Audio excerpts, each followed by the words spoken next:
Amén. Bien, mis queridos, teníamos la pregunta ¿por qué es tan difícil descubrir nuestros dones espirituales? Y la verdad es que es una pregunta interesante, porque se cree que solamente el 20 al 25% de los hermanos en una iglesia realmente están desarrollando su ministerio o su don espiritual. La mayoría de los creyentes pasan toda su vida como creyentes sin saber, sin poder descubrir o discernir cuál es su don espiritual. En Primera de Pedro, en el capítulo 4, verso 1, Pedro nos enseña lo siguiente: si alguno habla, dice Pedro, hable conforme a la palabra de Dios. Si alguno ministra, ministre conforme al poder de Dios. Y aquí Pedro clasifica finalmente los dones. Recuerda que hay dones de comunicación, dones de servicio y dones de señales. Las iglesias en delineamiento doctrinal han separado dones vigentes y dones no vigentes. No somos nosotros quienes determinamos cuáles dones son vigentes y cuáles no son vigentes. Por eso me gusta el concepto que utiliza el hermano Samuel Pérez Millos, dones no operativos. Creemos que hay ciertos dones no operativos que fueron los dones de señales que cumplieron en la historia del cristianismo su propósito. Y su propósito fue confirmar la autoridad de los mensajeros, especialmente dones de señales, lenguas, interpretación de lenguas, palabra de ciencia, palabra de sabiduría, que tenían que ver con la edificación de la iglesia del Señor previo a que viniese lo perfecto, que es la palabra del Señor. Es por eso que cuando tomamos los 4 listas de enseñanza bíblica del Nuevo Testamento acerca de los dones, Romanos 12, Primera a los Corintios capítulo 12, Efesios capítulo 4 y Primera de Pedro capítulo 4, 4 capítulos que encontramos ahí. Ahí hay un listado entre 18 a 19 dones espirituales y podemos dividir ese listado en dones de comunicación, dones de servicio y también dones de enseñanza. Vamos a hablar ahora acerca de los dones de comunicación que tienen que ver con la oratoria, que tienen que ver con expresar el mensaje de parte de Dios. Y ya consideramos 2 de ellos. El primero fue el don de apóstol, que creemos que fue un don, un oficio exclusivo para la primera era de la iglesia. Hoy no tenemos apóstoles, sí podemos decir que tenemos enviados apostólicos en el sentido de encomendados.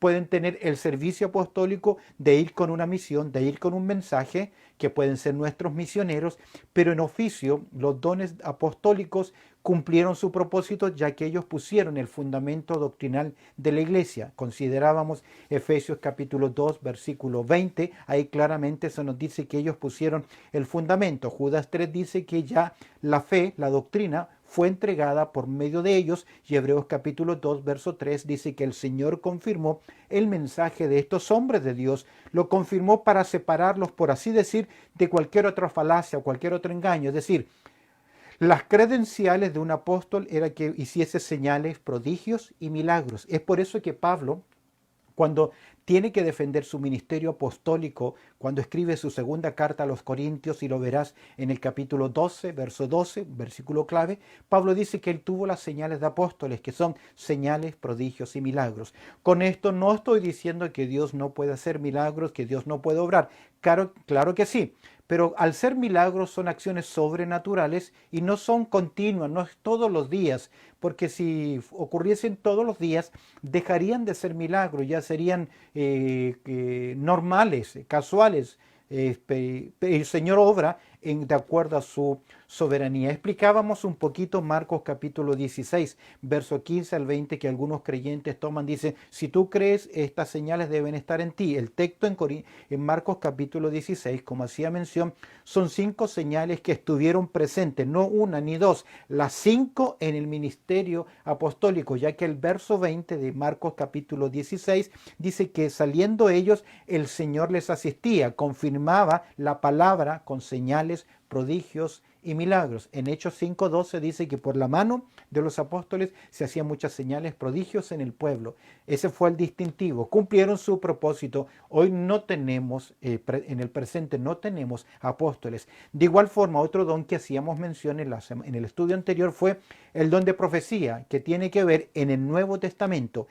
Predicar, predecir, en ese momento porque aún no venía lo perfecto. Pablo lo dice claramente en 1 Corintios capítulo 13, verso 8 al 10, que en parte profetizamos, en parte conocemos, mas cuando venga lo perfecto, lo que es en parte se acabará. Dios claramente señaló que la profecía tenía su propósito y fue cuando aún no teníamos el Nuevo Testamento, una vez que se cerró el libro de Apocalipsis. En el capítulo 22, verso 18, el escritor recibe este mandato, Juan recibe este mandato. Dice él, yo testifico que, y el que oye las palabras de la profecía de este libro, si alguno añadiere o estas cosas, o Dios traerá sobre las plagas que están escritas sobre este libro. En cierta forma se sella el libro diciendo, no puedes añadir y no puedes quitar a esta revelación.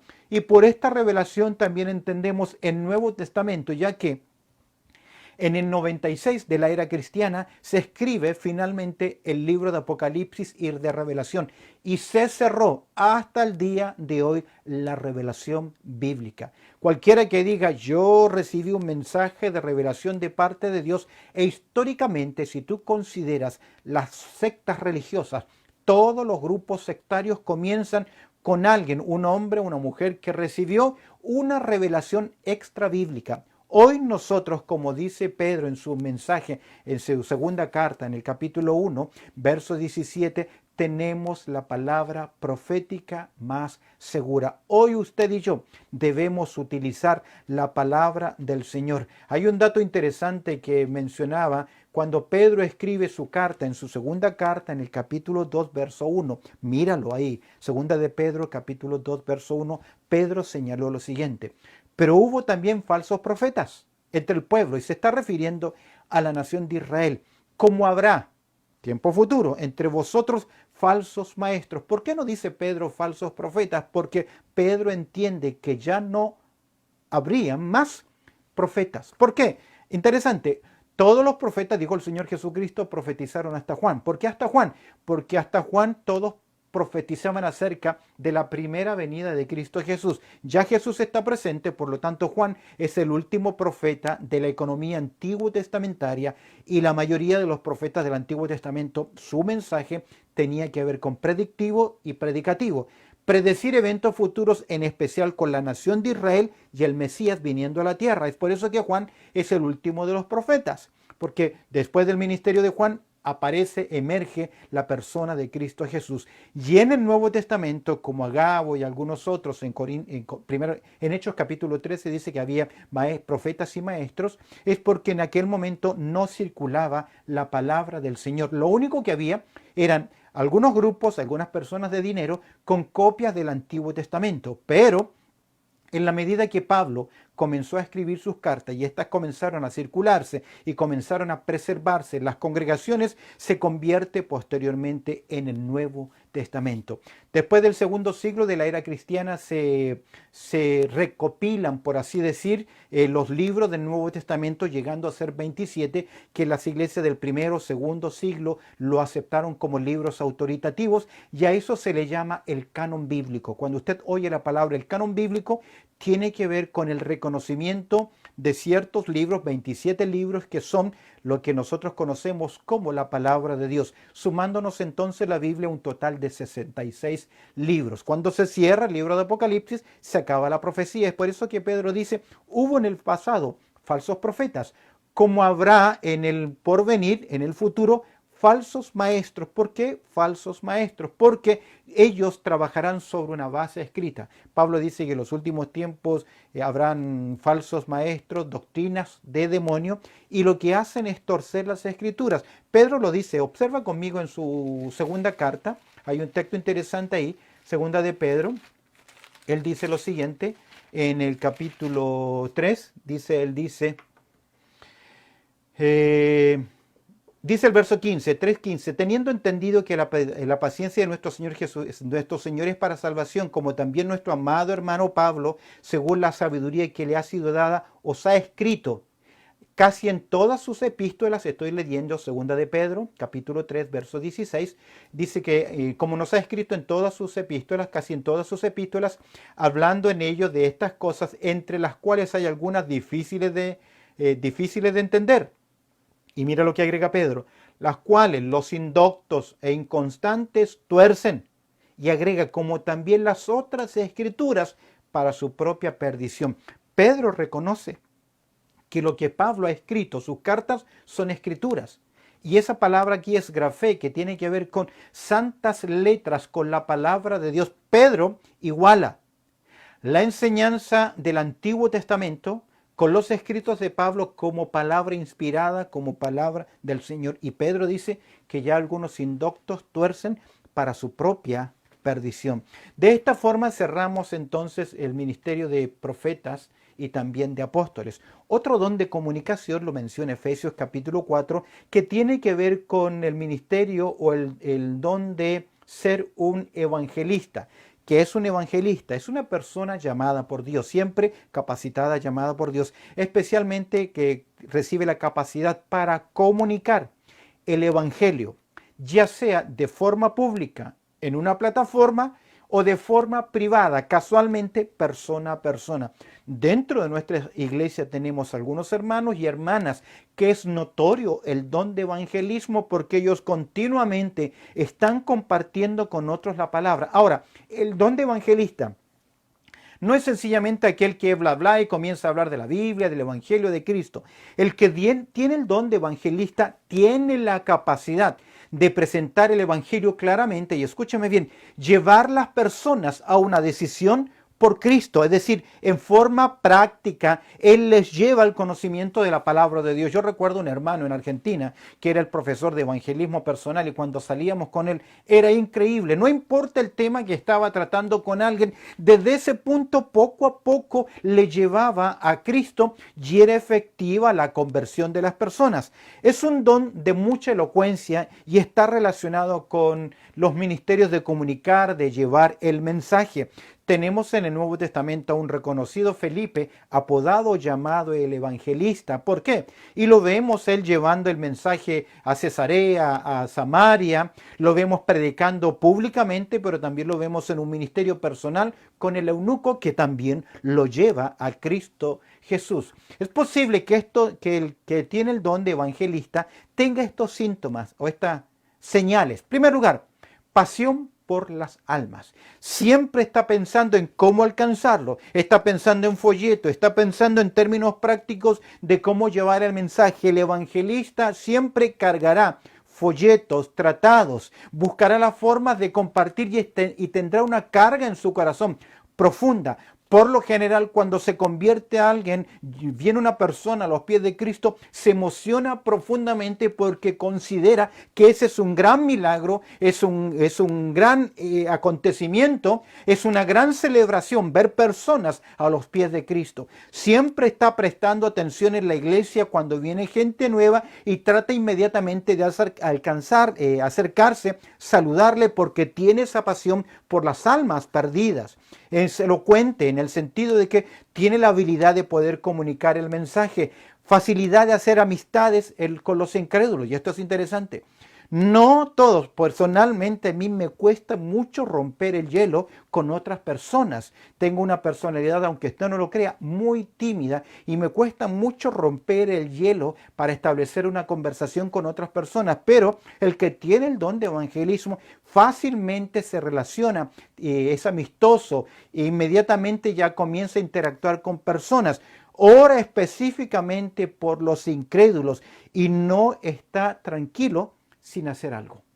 De hecho, son los primeros que dicen, traje un amigo y la persona es inconversa. Se preocupa que cuando llega una persona inconversa se lleve una aplicación del evangelio. ¿Cómo está tu corazón? ¿Tienes esa carga por los perdidos? ¿Tienes esa preocupación?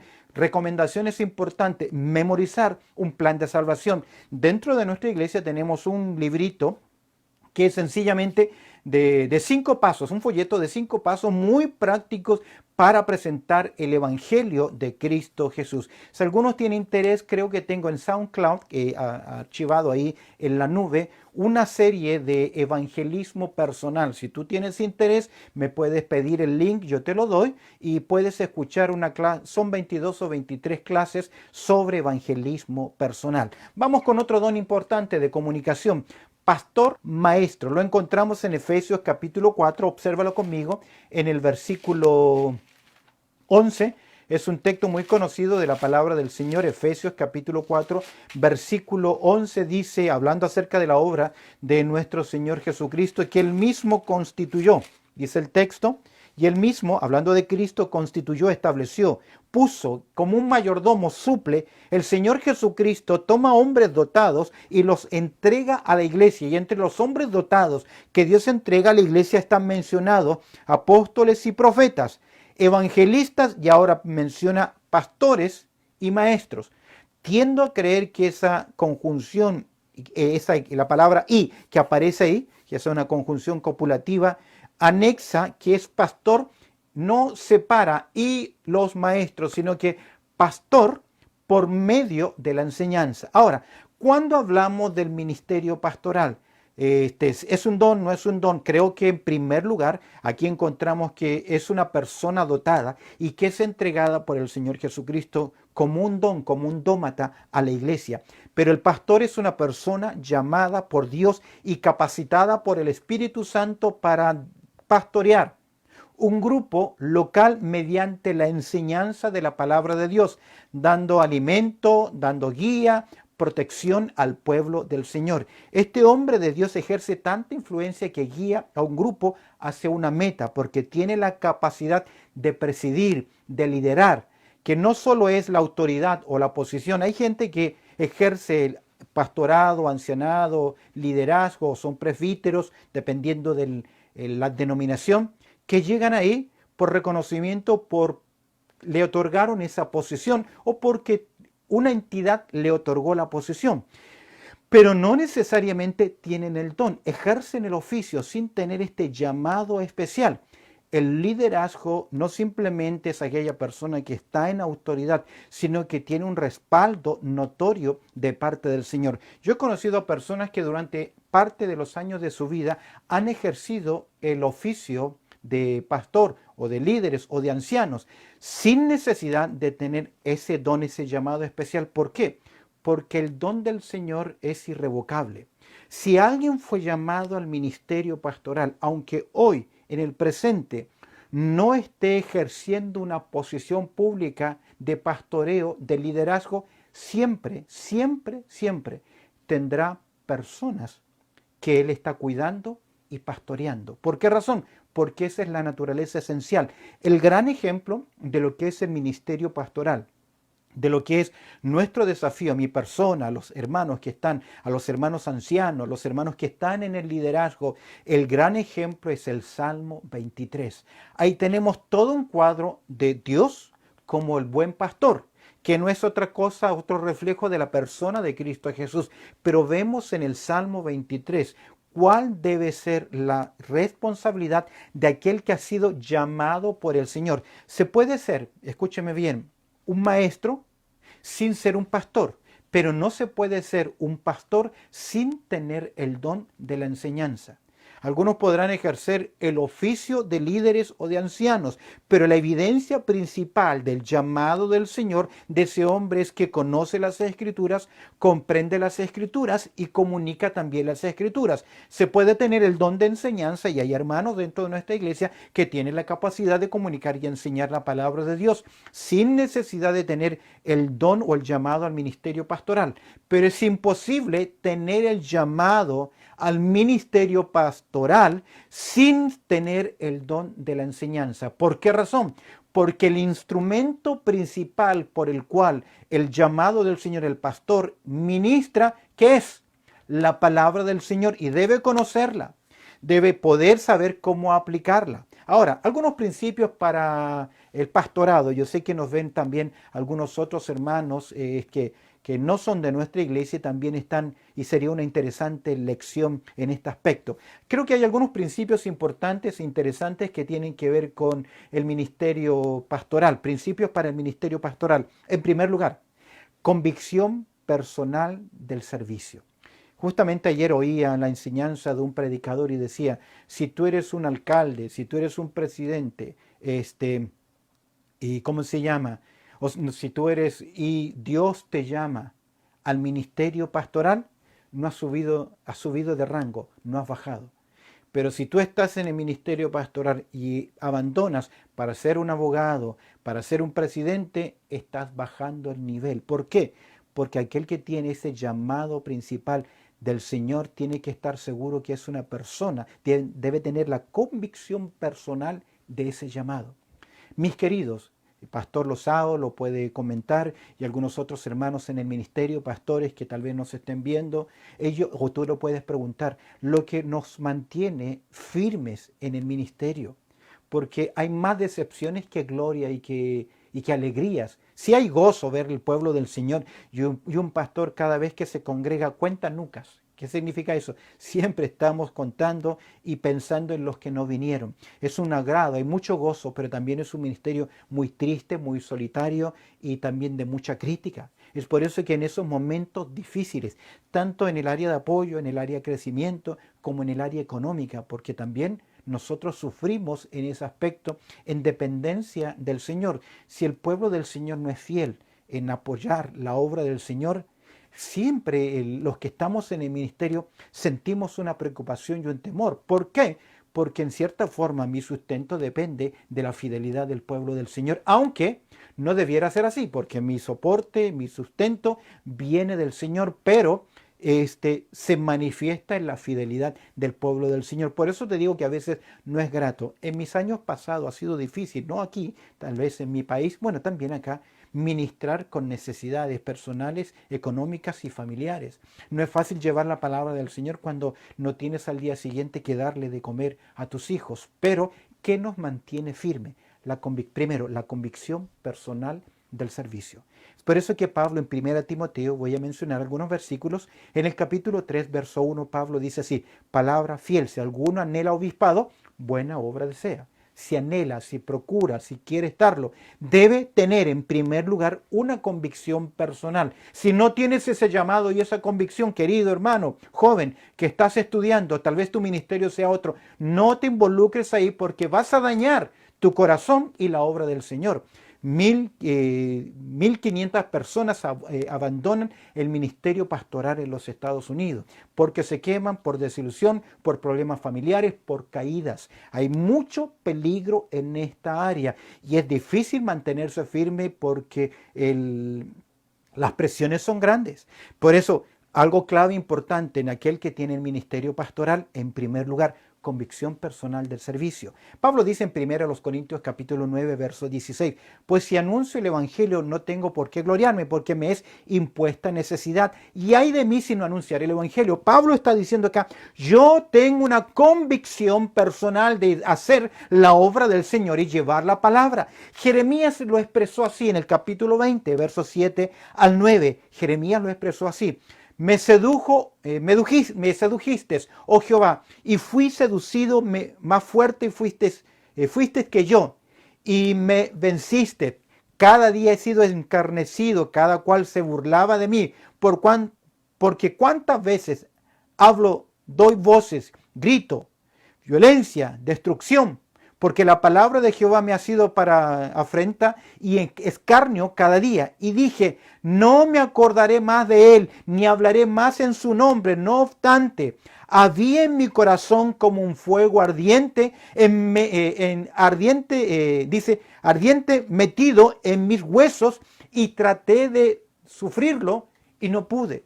Jeremías está diciendo que él llevó el mensaje, llevó la palabra, pero no tuvo resultados. De hecho, dentro de los predicadores, de los enseñadores en el Antiguo Testamento, que no tuvo resultados prácticos fue Jeremías. Dice que él clavó como clavos hincados que no entraban en la madera, pero él fue fiel al llamado del Señor, y cuando quiso dejarlo, dice que se resistió, no quiso continuar, no quiso hacerlo. Y él dijo, no más, pero no pudo soportar la convicción del llamado del Señor en su vida. Y esto es clave. Spurgeon tiene 2 libros interesantes, Discurso a mis estudiantes, donde él dice, si no tienes la convicción del llamado personal al ministerio pastoral, no lo hagas. Déjalo a un lado, haz otra cosa. Primero, un principio importante: convicción personal del llamado del Señor en su vida. Segundo lugar, tiene que ver con preparación personal. ¿Recuerdas cuando Pablo le dice a Timoteo, ten cuidado de ti mismo y de la doctrina, porque haciendo esto te salvarás a ti mismo y a los que te oyeren? La salvación ahí no tiene que ver con salvar el alma, sino protegerse del error, del engaño. Primero debe ser discípulo y luego maestro. Primero debe ser siervo y luego predicador, comunicador. Tenemos el ejemplo de Josué, siervo de Moisés. Tenemos el ejemplo de Eliseo, siervo del profeta Elías. Tenemos a los discípulos que fueron encomendados. Primero es el Señor. Tenemos a Pablo y Timoteo. Tenemos a Pablo y Tito, hermanos que estuvieron en la obra pastoral. De hecho, Pablo escribe tres cartas a ellos, conocidas como epístolas pastorales, de consejo ministerial práctico, pero primero fueron discípulos, alumnos y luego maestros. Creo que este es un principio importante, la convicción personal. En segundo lugar, la preparación personal. Ahora, en la preparación personal, creo que es la iglesia la que debe formar a los líderes. Pero cuando la iglesia no tiene el ministerio suficiente, la capacidad, porque puede haber un líder que tiene las buenas intenciones, pero no tiene los recursos necesarios para instruir a un joven, a jóvenes. Ahí es donde se necesitan los ministerios paraeclesiásticos, los institutos o seminarios bíblicos. Ahora, la ventaja o la diferencia entre un joven yendo a un seminario bíblico y preparándose, que se reduce el tiempo de preparación a 4 a 5 años, lo que tal vez en una iglesia le va a tomar 10 años en preparar, conocer todas las doctrinas, prepararse, la enseñanza bíblica. Un seminario bíblico acorta el tiempo, pero cuidado, es el Señor quien da el llamado y no la institución. Yo conozco a muchas personas durante estos años de ministerio. Dios me ha permitido 30 años ya en el ministerio pastoral. Y he visto a muchos emerger y aparecer, y muchos de seminario decir, llámenme ahora pastor o reverendo, era la palabra que estaba buscando. Llámenme ahora reverendo porque he estudiado en el seminario bíblico y ellos me han otorgado este título de reverendo. Escúcheme bien, no hay seminario en esta tierra que le otorgue a usted el título de pastor. De hecho, hay también hermanos que nunca pisaron formalmente un seminario y es evidente el llamado, la preparación que ellos tienen. Preparación personal puede ser una preparación autodidacta, es decir, estudiar por sí mismo. Hay hermanos que han sido alumnos indirectos de buenos maestros, de buenos enseñadores, y se han enriquecido con esas enseñanzas bíblicas, con libros profundos, y que como tienen el llamado del Señor y esa capacidad, han crecido en sus vidas espirituales, teniendo de esta forma su preparación personal. Pero no garantiza que tú o que alguien pase por un seminario, por un instituto o tenga un título teológico que necesariamente tiene el llamado personal. Por eso, convicción personal. Segundo, preparación personal. Y entre paréntesis, a veces tiendo a creer que los seminarios y los institutos vuelen más a infierno que al cielo, porque en porcentaje, estos muchachos muchas veces que salen, y me incluyo yo en mi momento, cuando salí de un seminario, muy engreído, ya creyendo que ya estudié Biblia, ya soy autoridad, y a veces criticamos, condenamos los ministerios de otros hermanos que los años han sido fieles porque no hacen las cosas como yo creo que tienen que ser hechas. Y nos cuesta mucho. Por eso que en este área de la preparación personal, el seminario y el instituto es muy bueno. Pero la vida de creyente, el desarrollarse en una iglesia, es clave y fundamental. Entender al pueblo del Señor. Se dice que en esa preparación el pastor debe oler a ovejas y que la congregación debe reconocer de entre la congregación aquellos hombres que los vemos que son realmente fieles y que están dentro del pueblo del Señor, sirviendo al Señor. Y por último, un llamado personal. Convicción personal. Segundo lugar, preparación personal, pero también debe haber un llamado personal. Ahora, este llamado, la persona lo va a saber porque tiene ese peso en su corazón. Recuerda que es el Señor que pone ese peso en nuestros corazones, pero también el llamado es evidente en otras personas. Ok, en Efesios capítulo 1, verso 1, Pablo dice lo siguiente: Pablo, apóstol de Jesucristo por la voluntad de Dios. Mi convicción es importante mi preparación, pero también tener ese llamado del Señor. Y el llamado del Señor es conforme a su voluntad. Pablo recuerda que dice que el que anhela obispado, buena obra desea, lo puede requerir, lo puede querer, pero debe tener el llamado del Señor. Pablo dice en 1 Timoteo, en Efesios 1:1, mira, lo dice Pablo, apóstol de Jesucristo, por la voluntad de Dios. No fue por elección de unos hombres, no hubo una votación, no hubo una dedicación, no hubo una encomendación. Pablo recibió el llamado directamente del Señor, y un siervo del Señor, aquel que es llamado al ministerio pastoral, primero tiene ese llamado directo del Señor. Mira cómo lo confirma el apóstol Pablo en 1 Timoteo capítulo 1, verso 12. En 1 Timoteo capítulo 1, verso 12 dice, doy gracias al que me fortaleció, dice el apóstol Pablo, a Cristo Jesús nuestro Señor, porque me tuvo por fiel poniéndome en el ministerio. Pablo sabe que es el Señor que le eligió. Es el Señor que le equipó y es el Señor que le envió. Queridos, importante, Dios nos elige, nos llama, Dios nos equipa. Jamás Dios te va a llevar a un ministerio, aunque no tengas un oficio, jamás Dios te va a llevar a un ministerio sin capacitarte primero, proveer los recursos necesarios. Ahora Pablo con toda humildad dice, doy gracias al que me fortaleció. ¿Por qué? Porque Pablo sabe que él es incapaz de poder ejercer el ministerio. Y esto es clave cuando vemos el desarrollo de alguien. Cuando un joven, un hermano es llamado a un ministerio, lo primero que yo quiero oír de él es que no sé cómo hacerlo, no creo que sea capaz. ¿Por qué? Porque cuando en sinceridad nos dice eso, es evidente que ese hombre o esa mujer en esa área de ministerio va a depender primero que nada del Señor y luego de sus capacidades. Y ese es el gran problema en la obra del Señor, que nosotros continuamente, quienes estamos en el ministerio, descansamos en lo que sabemos, en los estudios, en lo que hicimos en el pasado, en la experiencia, y nos olvidamos de depender del Señor día a día. Es por eso que nuestros ministerios son pobres, el impacto de la enseñanza es bajísimo, porque no está sustentada con dependencia y oración en el Espíritu Santo. Pablo que dice, doy gracias al que me fortaleció, a Cristo Jesús nuestro Señor, y agrega, porque me tuvo por fiel, poniéndome en el ministerio. ¿Sabes qué significa fiel?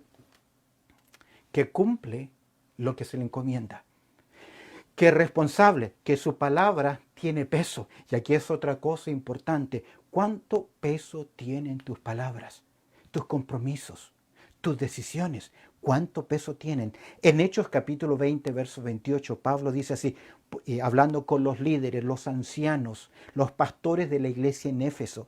Por tanto, dice Pablo, mirad por vosotros y por todo el rebaño que el Espíritu Santo os ha puesto. Nuevamente aquí hay un llamado. El Señor me llama y el Señor también coloca a la congregación para la cual yo debo pastorear y guiar.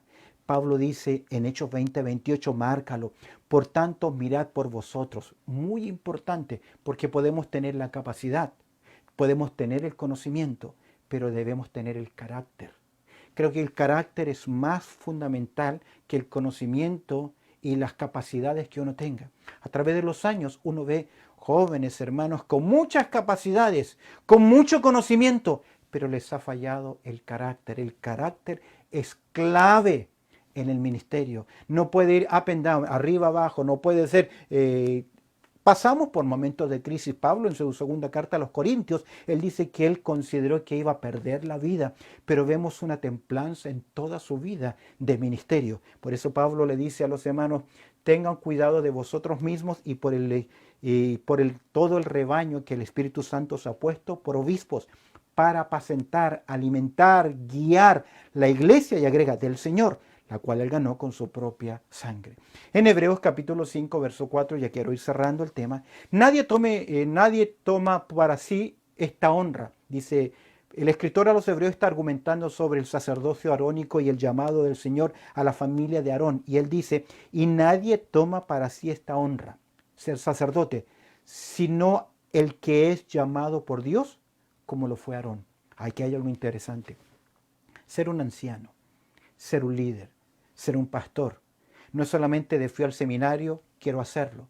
Debe tener una convicción, debe tener también esa preparación, pero debe tener también ese llamado, porque si no tiene ese llamado y solo ama la autoridad, solo ama al puesto, producirá en el tiempo mucho daño en la obra. Me acuerdo, mi abuela en mi país me decía, ya apareció otra iglesia. Ella decía, iglesias y pastores callampas. Callampas es la forma que más baja, más básica de llamarle a un hongo, a los hongos que aparecen después de la lluvia. Ves que cuando haya humedad y hay lluvia, ¡pup, pup!, aparecen por todas partes sin terreno, sin raíz, sin fundación aparece este hongo.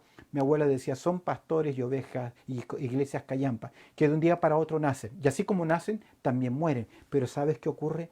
Matan la fe de muchos hermanos fieles.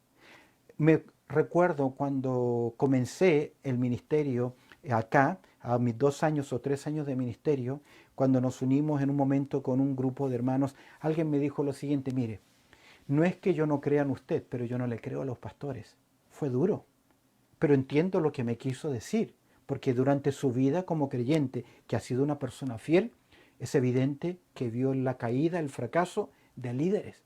No me estaba diciendo no creo en ti, pero en cierta forma yo cuando lo escuché me impactó, me pegó. No creo en los pastores. Es duro, es difícil, pero el escritor a los hebreos dice que nadie toma esa honra para sí, sino tiene el llamado del Señor. Y termino con este último punto. Hemos hablado acerca, en primer lugar, de que debe tener una convicción personal, debe tener una preparación personal, debe tener un llamado personal y también debe tener una confirmación y encomendación.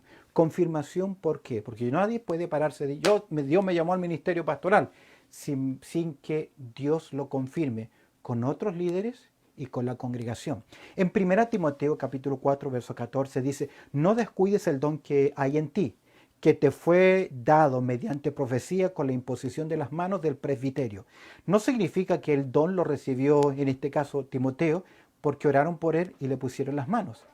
En ninguna manera, sino que vemos acá que ese ministerio fue confirmado por medio de los hermanos que oraron por el presbiterio, es decir, que hubo un testimonio, por así decir, una ceremonia de confirmación en su ministerio.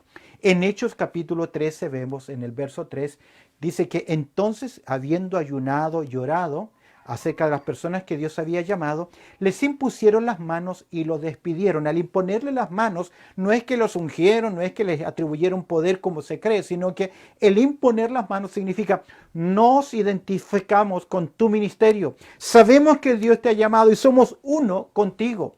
En Hechos capítulo 14, verso 23 vemos, y constituyeron, esto es Pablo y Bernabé, de regreso de su primer viaje misionero, visitando nuevamente las iglesias, dice que constituyeron, establecieron, organizaron ancianos en cada iglesia y habiendo orado con ayuno los encomendaron al Señor en quien habían creído. Hay todo una, por así decir, ceremonia, no ritual, ceremonia de reconocimiento, de establecer, de constituir a alguien en el liderazgo.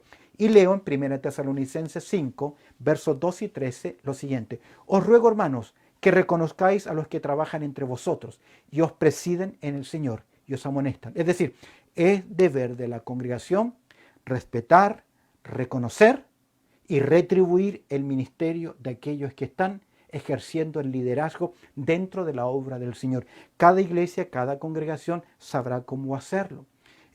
Verso 13, y los tengáis en mucha estima y amor por causa de su obra. Y agrega, tened paz entre vosotros. Para tener paz se necesita reconocer. Ahora, decimos ellos son las autoridades.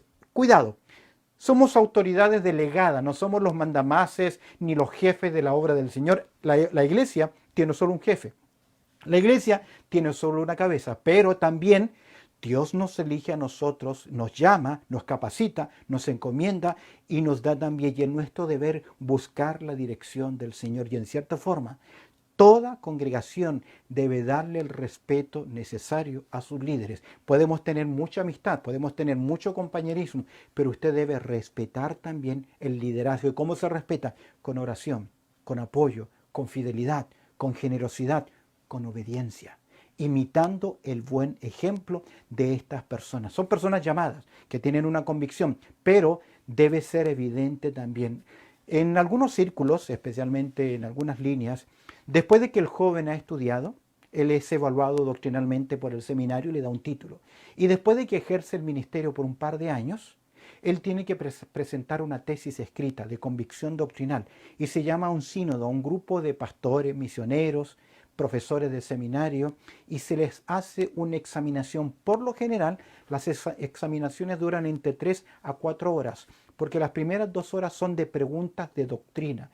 El que es llamado al ministerio pastoral debe tener convicciones en diferentes temas, en diferentes puntos, y debe defender sus creencias con la palabra de Dios. ¿Por qué? Porque va a ser lo que va a enseñar.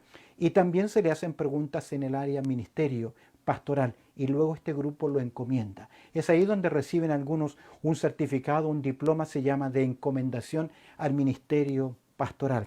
De esta forma, esa iglesia recibe a ese hombre o ese hermano llamado en el Señor, confirmado por el testimonio de otras personas. Y por las manos, por así decir, del presbiterio.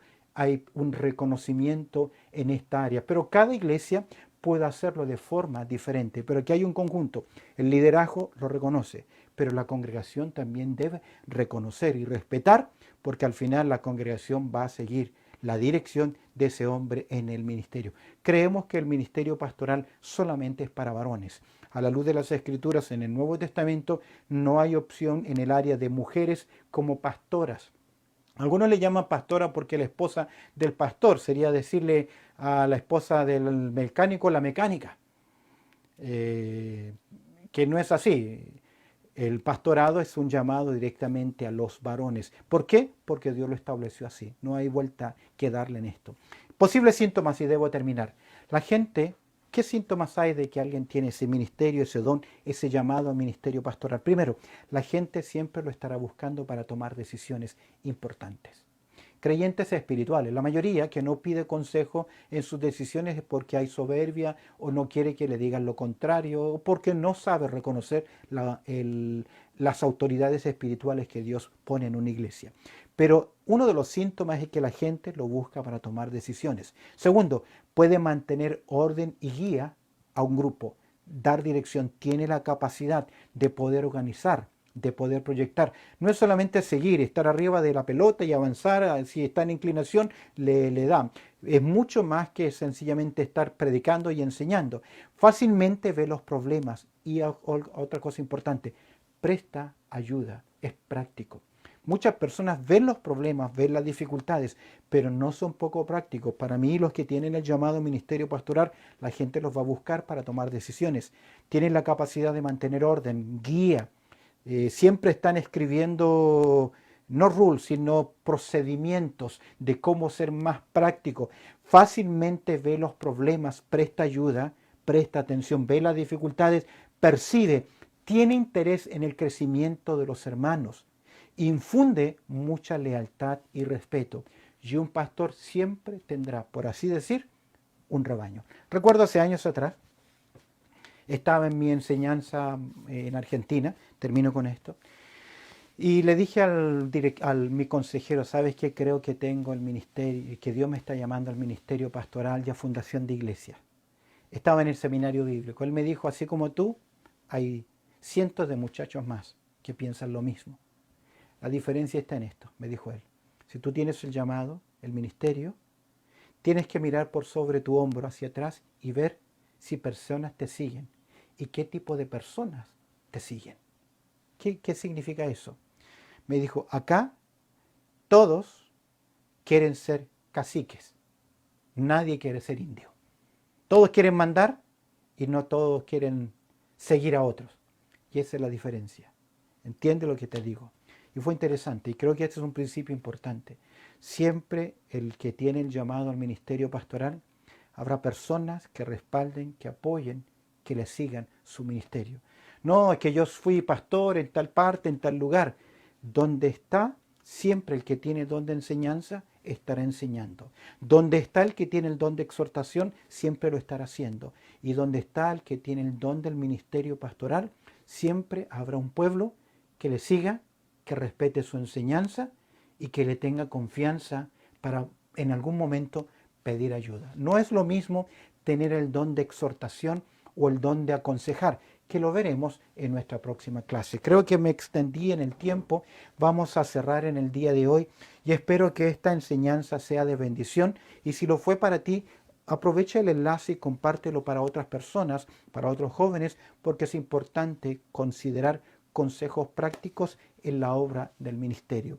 Bendito Padre Celestial, te damos gracias, Señor, por tu amor, también por tu cuidado, por este lindo tiempo de estudiar tu palabra, porque tú eres bueno y tú en el tiempo nos has regalado líderes que aman tu obra, que aman tu palabra, que aman al pueblo del Señor y que en el tiempo, a pesar de sus luchas, sus crisis, sus dificultades, se han mantenido fiel, sensibles, cambiando muchas veces de enfoque porque han entendido el llamado y el amor hacia la obra del Señor. Regálanos, Señor, en nuestra iglesia una nueva generación que tenga ese compromiso, esa pasión por hacer tu obra. Te pido, Señor, que tú bendigas al consejo pastoral. Bendiga, Señor, Pastor Néstor y mi persona, que como humanos enfrentamos crisis, problemas, tanto personales, familiares, como todos los demás. Pero sabemos que tú eres nuestra fortaleza, nuestro recurso, nuestra ayuda. Y te pido, Señor, que tú nos utilices para tu gloria, para honrar tu santo nombre. Pido, Señor, por aquellos que tal vez en algún momento escuchen también estos consejos, que puedan, Señor, crecer para tu gloria. Encomiendo, Señor, este tiempo en tus manos, orando a través del precioso nombre de Cristo Jesús. Amén.